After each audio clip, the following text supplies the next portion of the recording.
setelah membahas tentang apa saja sih pain yang dialami oleh manusia di era sekarang, Pak Stephen Covey kemudian membedah ya di bab yang kedua tentang the problem. Pain itu sebenarnya asal muasalnya datangnya dari mana masalahnya. Nah, kita akan bahas tentang nanti ada soal sejarah juga sedikit ya. Dan tapi yang terutama adalah cara pandang tentang manusia yang ternyata perlu kita kalibrasi. Seperti apa gitu? Kita bahas di bedah buku The 8 Habit kali ini.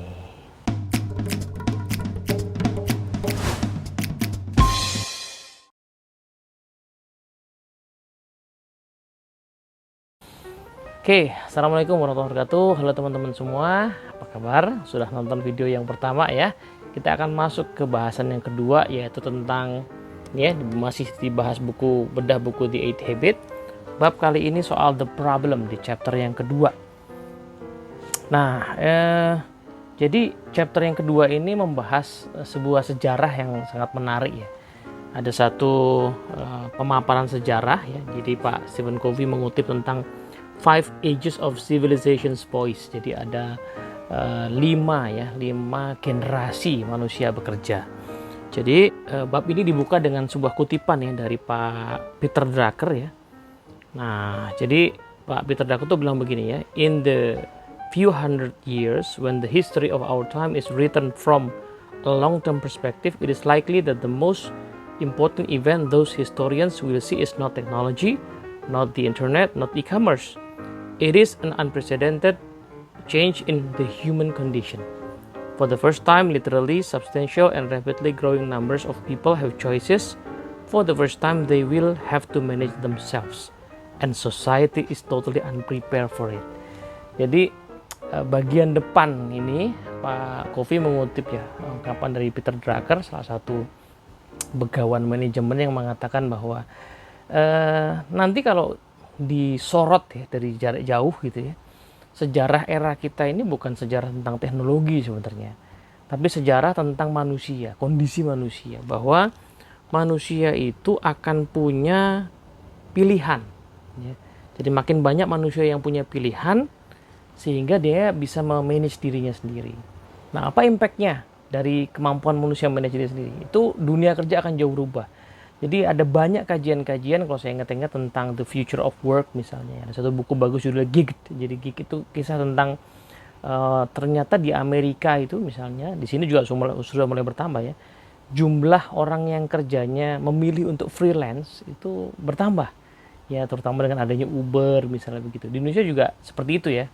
Pelan-pelan akan bertambah orang yang memilih bekerja secara freelance, atau kalaupun mereka kerja di institusi, kebebasan untuk bekerja semakin tinggi. Remote working, makanya ilmu yang sangat penting sekarang, terutama di era ketika video ini dibuat, era pandemi, organisasi banyak dipaksa untuk kerja dari rumah. Itu betul-betul memaksa orang untuk memanage dirinya sendiri. Nah, tantangannya adalah ternyata dunia atau masyarakat nggak cukup ready, nggak cukup siap untuk menjawab hal itu. Kenapa? Nah, baru nih masuk di sini ke yang namanya 5 tahapan mungkin ya, 5 masa atau 5 generasi ya. 5 generasi dari civilization itu dikatakan yang pertama adalah hunter gatherer. Jadi dulu ada masanya manusia kan dalam sejarahnya itu sebagai pemburu kan. Jadi memburu hewan untuk makan begitu kan. Nah, sehingga seluruh skill di masa itulah skill untuk memburu hewan ya, keahlian yang dibentuk, anak dididik supaya bisa kemampuan berburunya sangat baik misalnya begitu. Nah, lalu tiba-tiba muncul orang yang kemudian punya kemampuan somehow ya, sekumpulan orang lah, tentunya bukan cuma satu orang. Sekumpulan orang yang punya kemampuan untuk mulai bertani ya, menanam, bertani. Di awal-awal orang-orang yang kerjanya berburu itu mungkin melihat ini orang ngapain sih ya kan. Mereka nanam kayak cuman naruh sesuatu di tanah gitu, ngapain sih gitu kan. Nah, tapi tiba-tiba ternyata mulai tumbuh ya, kemudian bisa hidup dari situ ya, bahkan bisa kemudian punya produktivitas ya, kehidupannya lebih baik, bisa berkali-kali lipat. Jadi dikatakan di sini lama-lama ya, hunter sama gatherer itu pelan-pelan hilang ya, karena memang jauh lebih enak hidup sebagai petani ya. 90% pelan-pelan beralih profesi menjadi petani. Yang tidak mau pun ya terpaksa, kalau mau survive harus bisa bertani juga gitu. Nah itu ternyata pergantian civilization itu signifikan ya dampaknya di masyarakat.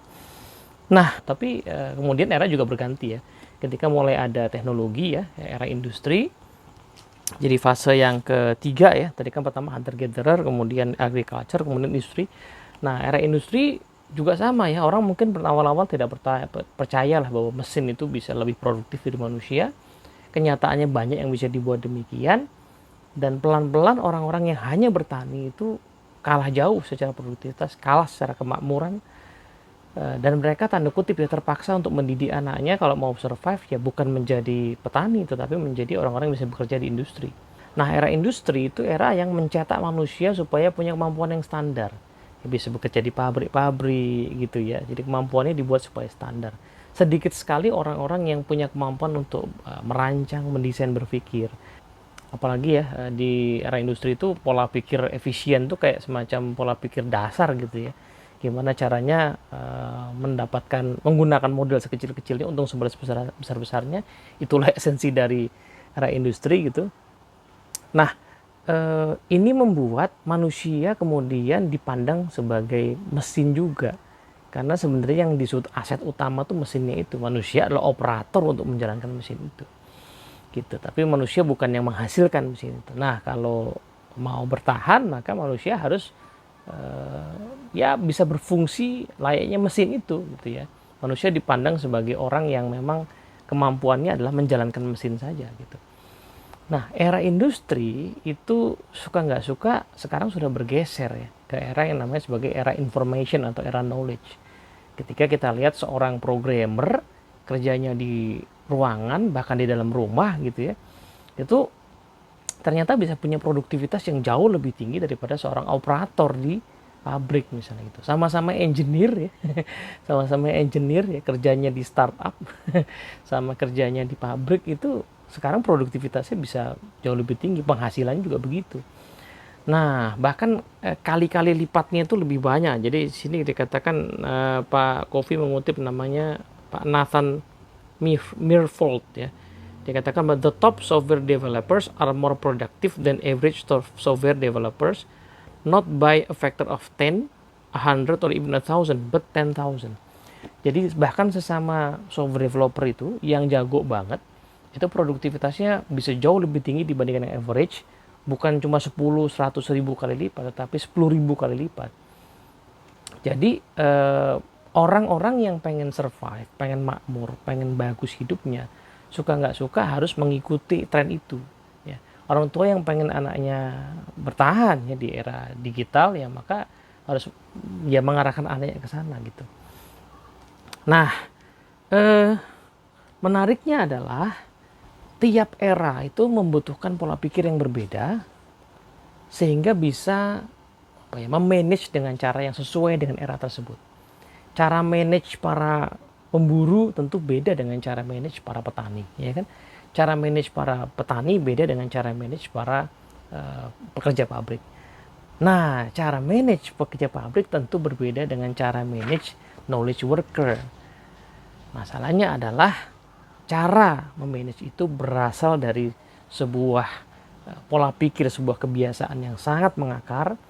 Yang menariknya adalah dia tidak mudah berubah. Jadi meskipun kita ada di era knowledge worker, tetapi para leader atau organisasi secara umum, di sini di buku ini Pak Stephen Covey katakan, itu problemnya adalah masih sering menggunakan pola pikir untuk mengelola manusia sebagai things, manusia sebagai barang. Padahal manusia di era digital adalah manusia yang berbeda karena punya kehendak yang berbeda.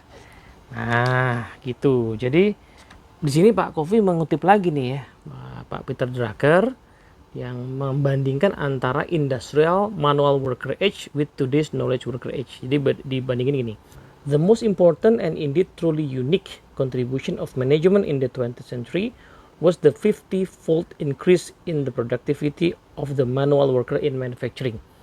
Ya. The most important contribution management needs to make in the 21st century is similarly to increase the productivity of knowledge work and the knowledge worker. The most valuable asset in 20th century company were its production equipment. The most valuable asset in 21st century institution, whether business or non-business, will be its knowledge workers and their productivity. Jadi kalau dulu suka nggak suka yang disebut aset tuh alat produksi. Manusia itu ya bernilai, tetapi dia masih nilainya tuh ya bagi-bagi sama si alat produksi. Sementara di masa sekarang yang bernilai adalah knowledge-nya yang dimiliki oleh manusianya itu sendiri. Nah, gitu. Sehingga mindset ya soal thing ya, soal manusia sebagai benda itu sangat mengakar ya di era industri. Sehingga pada kalau kita lihat ya, cara manajemen modern itu adalah kita seolah-olah harus punya kontrol ya, harus memanage orang. Ya kan, orang diperlakukan seperti benda yang namanya sama di accounting gitu ya. Ya, people are put on the P&L statement as an expense. Ya. Manusia dianggap sebagai expense. Ya, sementara equipment katanya is put on the balance sheet as an investment. Jadi beli alat itu dianggap sebagai investasi, tetapi orang dianggap sebagai expense. Gitu. Nah, begitu juga dengan carrot and stick motivational philosophy, di filosofi memotivasi manusia dengan carrot and stick itu juga bawaan dari era industri. Nah, lalu apa sebenarnya problemnya dengan itu? Nah, problemnya adalah di sini di subbab yang judulnya The Downward Spiral of Codependency, Pak Covey jelaskan bahwa problem dengan pola manajemen yang memperlakukan manusia seperti mesin adalah pelan-pelan manusia yang ada di organisasi akan supaya bisa survive sebenarnya akan menganggap dirinya memang seperti itu, sehingga kalau dia punya inisiatif, dia punya ide-ide, itu tidak akan dikeluarkan karena toh nggak akan ada artinya. Toh kenyataannya orang yang dianggap baik adalah orang yang manut. Toh kenyataannya orang yang punya ide tidak dianggap orang yang berharga, tapi orang yang ya manut kemudian menyelesaikan pekerjaannya sebagaimana diarahkan, itulah yang dianggap bagus. Nah, ini akhirnya menjadikan keadaan serba tergantung nih. Si pimpinan itu jadi bergantung kepada kemanutan anggota timnya. Sementara anggota tim juga serba bergantung pada pimpinannya. Nah, di era disrupsi, di era digital, di era ketika semuanya serba cepat, kodependensi kayak gini ini sudah nggak memungkinkan lagi karena kita butuh jauh lebih banyak inisiatif. Gitu. Nah, ini kalau di buku ini kan paketnya dulu ada video ya, ada CD, DVD untuk nonton video, ada salah satu videonya adalah Max and Max, itu ya kisah metaforik sih tentang manusia yang berperilaku seperti anjing ya. Jadi ada satu bos namanya Pak Harold, punya anjing namanya Max, kebetulan punya anak buah juga namanya Max. Nah, si anjingnya itu perilakunya mirip sama si manusia, yaitu awal-awalnya inisiatif. Ya, tapi setelah dipaksa, di tanda kutip dididik tadi, akhirnya si anjing ini akhirnya menjadi anjing penurut. Ternyata itu terjadi pada manusia juga. Anak buahnya juga yang tadinya inisiatifnya tinggi, jadi nggak berani berpikir, nggak berani berinisiatif ya karena memang harus manut. Yang manut itu yang dapat kenaikan gaji, yang dapat promosi gitu kan. Nah, yang bikin juga era industri ini masih bertahan dan susah untuk diubah karena dia sudah mengakar ya. Mengakar di level organisasi, bagaimana filosofi organisasi di desain itu juga menggunakan command and control. Kemudian dari sisi relationship level juga begitu ya. Jadi kemampuan yang sangat dilatih dari seorang leader itu ternyata, atau manajer ya, bukan kemampuan dia membangun relasi yang penuh dengan kepercayaan, tetapi kemampuan untuk mengendalikan orang tadi itu. Ya kan? Nah, di level personal juga begitu. Orang-orang tidak terlalu percaya bahwa mereka punya potensi karena ya toh nggak pernah ditanya, nggak pernah dikembangkan gitu. Ya mau berkembang sendiri juga ya lagi-lagi effortnya sangat besar. Compare tuh ngikut aja kan gitu. Nah, maka di sini dikatakan bahwa ini menarik ya, Pak Covey itu selalu memang mengajak kita untuk melihat sesuatu secara mendasar. Jadi beliau refresh lagi ya tentang the power of paradigms. Ya, bagaimana kita perlu mengatasi masalah ini adalah dengan kita menengok lagi paradigma. Nah, apa sebenarnya paradigma yang mendasari ya situasi di era industri, di compare tuh yang seharusnya. Jadi manusia di era industri kan dipandang sebagai barang. Kenyataannya kan manusia nggak pernah menjadi barang. Manusia itu whole person, ya kan? Nah, di sini ada menarik nih. Manusia itu whole person alias dia itu punya setidaknya 4 dimensi. Ya, dia punya yang namanya jiwa. Manusia punya jiwa yang membuat dia hidup, yang memberi dia energi untuk hidup. Manusia juga punya pikiran, ya, yang punya ide-ide, kreativitas yang perlu diberikan akses untuk diaktualisasikan. Nah, sementara itu manusia juga punya kebutuhan untuk bersosialisasi, punya hubungan baik yang dekat, ya, sehingga dia kemudian nyaman. Dan yang terakhir manusia punya tubuh yang punya kebutuhan fisik gitu ya. Nah, kebutuhan, nah, cara perusahaan dikelola seringkali hanya melihat manusia sebagai tubuh itu, sebagai barang yang perlu dikasih bensin, dikasih oli, ya diservis sesekali. Padahal manusia tidak hanya tubuh ya, yang butuh makan, butuh gaji, butuh tempat tinggal, tapi manusia punya kebutuhan yang lain. Misalnya dimensi pikiran, mind misalnya, itu punya kebutuhan untuk to learn, untuk belajar. Makanya kita lihat manusia itu sebenarnya nggak mesti juga gajinya gede lalu dia stay. Bisa jadi dia stay karena dia merasa banyak belajar, dia berkembang di situ, ya kan? Kalau mengerjakan pekerjaan yang itu aja nggak ada perkembangan, ya dia akan merasa bosan. Jadi energi yang harusnya datang dari pikiran itu nggak muncul, ya. Pikirannya kayak nggak kepake gitu. Nah, kita lihat lagi misalnya kebutuhan untuk bersosialisasi. Manusia tuh punya kebutuhan untuk bersosialisasi, punya kebutuhan untuk to love, ya, kebutuhan untuk mencintai dan dicintai. Happy kalau punya teman-teman kerja yang enak, happy kalau hubungannya sama pimpinan sama bawahannya menyenangkan gitu. Ada kebutuhan seperti itu, suka nggak suka gitu ya. Tubuh ya tentu saja to live, untuk hidup, tapi bukan cuma hidup ya, hidup sekedar hidup, tapi hidup yang nyaman, itu yang enak kan gitu ya. Nah, yang terakhir adalah spirit ya, atau jiwa itu punya kebutuhan untuk to leave a legacy ya, untuk meninggalkan warisan, untuk bekerja bagi sesuatu yang lebih besar dari dirinya, untuk meninggalkan jejak dalam kehidupan, untuk punya makna gitu. Nah, 4 kebutuhan ini di era industri tidak diperhitungkan, tidak terlalu dipikirkan ya. Orang di era industri yang penting ya terjamin hidupnya, makannya, seragamnya gitu ya. Tetapi bahwa dia punya kebutuhan ya, mengaktualkan pikirannya, dia punya kebutuhan hubungan yang baik, itu tidak menjadi perhatian, tidak menjadi policy bagi perusahaan. Kalaupun ada ya kebetulan aja leadernya memang humanis gitu kan.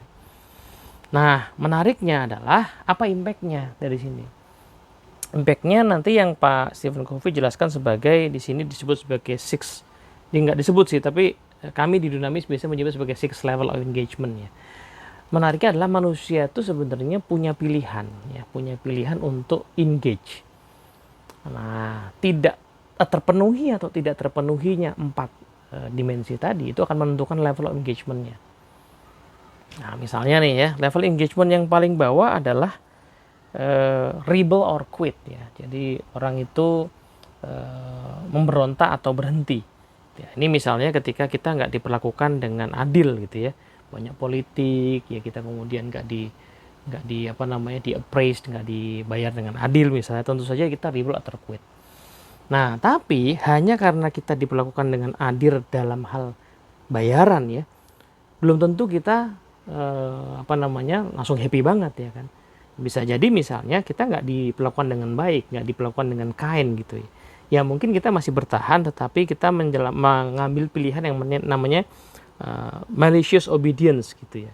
Jadi level yang kedua itu patuh tapi suka dongkol, suka nyinyir gitu ya. Nggak rebel sih, nggak resign, tapi yang ngikutin tuh masih suka nyinyir. Nah itu kan tadi ya, secara kebutuhan dasar terpenuhi tetapi nggak diperlakukan dengan baik.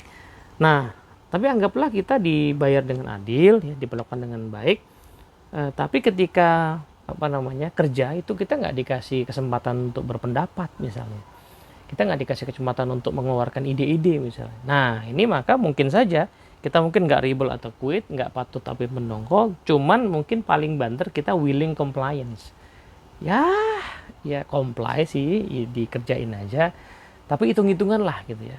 Kalau seandainya disuruh kasih ide lebih, alah paling juga nggak didengerin, nah gitu. Nah itu levelnya gitu. Nah 3 level ini eh, termasuk level yang orang sebenarnya tidak terlalu engage. Nah, orang agak lebih engage ya cukup baik ketika misalnya dia eh, dibayar dengan baik, dengan adil, diperlakukan dengan baik. Nah, dilibatkan ya secara kreatif ya. Cuman kadang-kadang mungkin masih suka kreativitasnya itu dibatasi karena nggak diajak berpikir mendalam karena mengatasi masalah yang itu lagi itu lagi gitu. Nah itu mungkin masih oke. Cuman ya ini barangkali akan membuat orang ya paling tahapannya cheerful cooperation ya.